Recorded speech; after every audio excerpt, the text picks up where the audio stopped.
এই ভিক্টরিকে মূল্যায়ন করতে হবে সেই থেকে বিএনপি হচ্ছে বাংলাদেশের সবচেয়ে জনপ্রিয় রাজনৈতিক দল।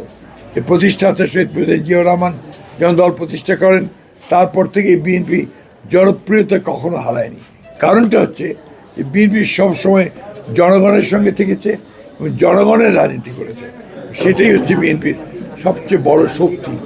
একটা কথা মনে রাখতে হবে আমাদেরকে, যে বিএনপি কোনো ক্যাডার বেস পলিটিক্যাল পার্টি না, BNP is a mass base political party. সুতরাং এটা যা চরিত্র থাকে মাসের পলিটিক্যাল, এই চরিত্র নিয়ে বিএনপি জনগণের কল্যাণের জন্য ইতিপূর্বে কাজ করেছে, সরকারে ছিল।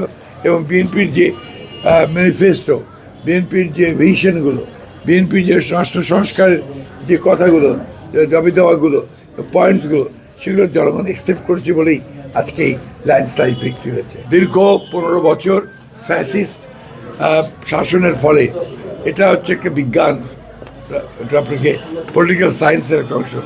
যখনই গণতন্ত্র চাপা থাকে, তাকে যখন বাংলাদেশে আটকে দেওয়া হয়, তাকে কণ্ঠরুদ্ধ করা হয়, তখন অন্য উগ্রবাদী শক্তিগুলো মাথা তেরা দিয়ে উঠতে থাকে। এবং সেটাই এই দেশে ঘটেছে, যেখানে আজকে যেটুকু উত্থান হয়েছে জামাত ইসলামের, that is because of Awami League, তাদের যে দমন পীড়নমূলক যে শাসন এবং বিরোধী দলকে ফাংশন করতে না দেওয়া, তাদেরকে ইনভেশন করতে না দেওয়া, যার ফলে আজকে এটা হয়েছে। বাট আমি অত্যন্ত কনফিডেন্ট যে বাংলাদেশের জনগণ ইতিমধ্যে তাদেরকে রিজেক্ট করেছে, বিএনপি 2/3 মেজরিটি পেয়েই গেছে।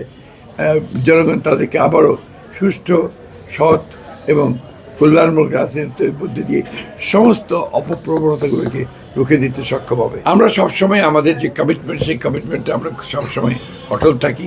আমরা বলেছিলাম যে ফ্যাসিস্টদের বিরুদ্ধে যারা রাস্তায় যুগপৎ আন্দোলন করছেন, তাদেরকে সঙ্গে নিয়ে আমরা নির্বাচন করেছি এবং তাদেরকে সঙ্গে নিয়ে ইনশাআল্লাহ আমরা সরকার গঠন করব। আপনার বিএনপির যাবতীয় উদ্দেশ্য, ম্যানিফেস্টো, তার যে ঘোষণাপত্র, সেটাই থাকবে। 15 তারিখের মধ্যেই তারা করতে হবে।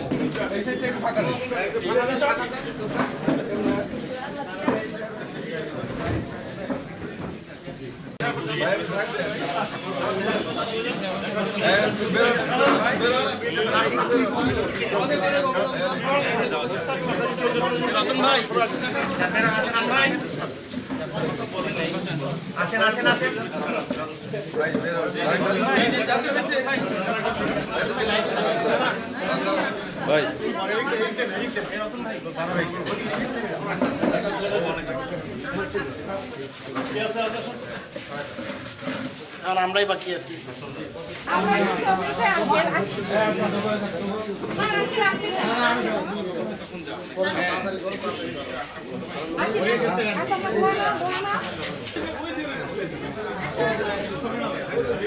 একদিক দিয়ে বের হয়ে যাক।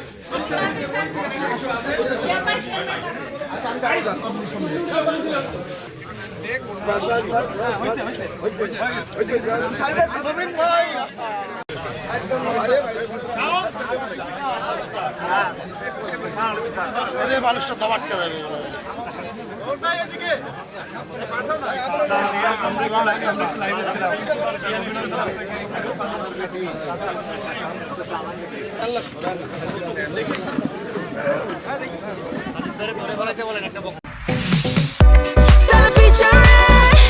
Next level, well done, side by side, free.